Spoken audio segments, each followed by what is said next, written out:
大家好，我係通乾宮嘅老表。啱啱11月9日嘅四面神誕，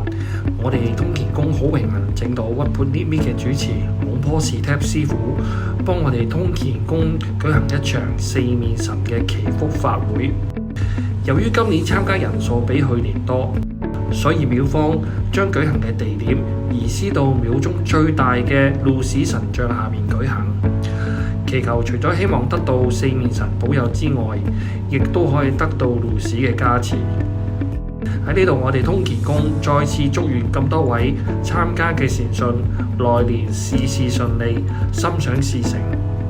身體健康，事業順利，財運亨通。